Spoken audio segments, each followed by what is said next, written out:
সীমান্ত সুরক্ষায় কোনো আপোষ নয়। ভারত বাংলাদেশ সীমান্তে এবার কড়া নজর, সীমান্ত সুরক্ষায় কড়া পদক্ষেপ কেন্দ্রের। আরো একবার আপনাদের জানাই, আর কোনো আপোষ নয়, সীমান্ত সুরক্ষায় কোনোভাবেই আপোষ নয়। ভারত বাংলাদেশ সীমান্তে কড়া নজর, সীমান্ত সুরক্ষায় কড়া পদক্ষেপ কেন্দ্রের। সাবসিডিয়ারি ইন্টেলিজেন্স ব্যুরোর জন্য জমি চায় কেন্দ্র। সীমান্তবর্তী জেলায় এসআইবির জন্য 50 একর জমি চায় কেন্দ্র। আর কি চায় কেন্দ্র, আরো বিস্তারিত জানাবে আমাদের সঙ্গে রয়েছেন আমাদের প্রতিনিধি সোমরাজ বন্দ্যোপাধ্যায়। সরাসরি চলে যাব সোমরাজের কাছে। সোমরাজ, সীমান্ত সুরক্ষায় কোনো আপোষ নয়, ভারত বাংলাদেশ সীমান্তে কড়া নজর, সীমান্ত সুরক্ষায় কড়া পদক্ষেপ কেন্দ্রের। কি সেই পদক্ষেপ, কি জানতে পারছো?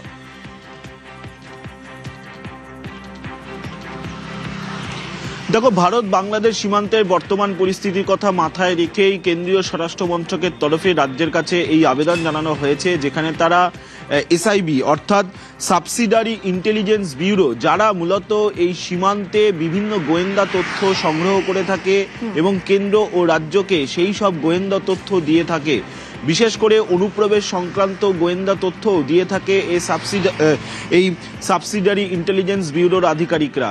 তাদের জন্যই এবার জমি চাইল কেন্দ্রীয় সরকার রাজ্যের থেকে। ভারত বাংলাদেশ সীমান্ত বরাবর মোট 40টি জায়গায় জমি চেয়েছে তারা, এবং তার জন্য 50 একর জমি চেয়েছে। তার কারণ এই সাবসিডারি ইন্টেলিজেন্স ব্যুরো তারা এবার স্থায়ী পরিকাঠামো গড়ে তুলতে চাইছে রাজ্য। বিশেষ করে বর্তমানে ভারত বাংলাদেশ সীমান্তের বর্তমান পরিস্থিতির কথা মাথায় রেখে, অনুপ্রবেশের কথা মাথায় রেখে, চোরাচালানের কথা মাথায় রেখে, অর্থাৎ বর্তমান পরিস্থিতিকে সামনে রেখেই এই সাবসিডারি ইন্টেলিজেন্স ব্যুরো তারা চেয়েছে জমি। ইতিমধ্যেই কেন্দ্রীয় স্বরাষ্ট্র মন্ত্রকের তরফে রাজ্যের স্বরাষ্ট্র মন্ত্রকের গোটা বিষয়টি নিয়ে পর্যালোচনা করা হয়েছে। সূত্র মারফত খবর, রাজ্যের ভূমি ও ভূমি রাজস্ব দপ্তরের আধিকারিকরা এই 50 একর জমি, যেখানে 40টি জায়গায় তারা জমি চেয়েছেন, এই 40টি জায়গায় সরকারি খাস জমি তারা দিতে চেয়েছেন। গোটা বিষয়টি এখনো পর্যন্ত বিবেচনাধীন রয়েছে, তবে মনে করা হচ্ছে আগামী 15 থেকে 1 মাসের মধ্যেই তাদেরকে এই জমি দিয়ে দেওয়া হবে। দেখো, তুমি দেখেছো যে রাজ্যের সরকার পালাবদলের পর সীমান্ত সুরক্ষায় জিরো টলারেন্স নিয়েছে রাজ্য সরকারও। বিএসএফ কে ইতিমধ্যেই জমি দিয়েছে রাজ্য, প্রায় এখনো পর্যন্ত প্রায় 1100 একরেরও বেশি জমি বিএসএফ কে দিয়ে দেওয়া হয়েছে।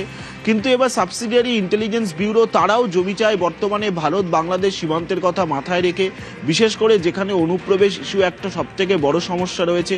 তুমি দেখেছিলে সম্প্রতি কেন্দ্রীয় স্বরাষ্ট্রমন্ত্রী অমিত শাহ যখন শিলিগুড়িতে বৈঠক করেছিলেন সীমান্ত সুরক্ষা নিয়ে, সেখানেও তিনি একটা বিষয় স্পষ্ট করেছিলেন যে অনুপ্রবেশ ইস্যুতে জিরো টলারেন্স নেবে কেন্দ্রীয় সরকার, এবং তা নিয়েও কড়া বার্তা বিশেষ করে সীমান্তবর্তী জেলাশাসকদের দিয়েছিলেন।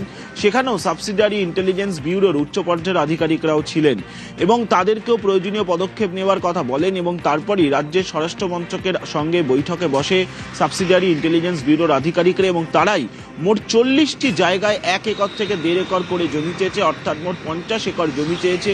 কারণ তারা মনে করছে বর্তমানে ভারত বাংলাদেশ সীমান্তের থেকে মাথায় রেখে, বিশেষ করে অনুপ্রবেশ ইস্যুকে সামনে রেখে তাদের এই স্থায়ী পরিকাঠামো গড়ে তোলা প্রয়োজন, এবং সেই কারণে কেন্দ্রীয় স্বরাষ্ট্র মন্ত্রকের তরফে ইতিমধ্যেই রাজ্যের কাছ থেকে 50 একর জমি চাওয়া হয়েছে। বেশ, ধন্যবাদ সোমরাজ।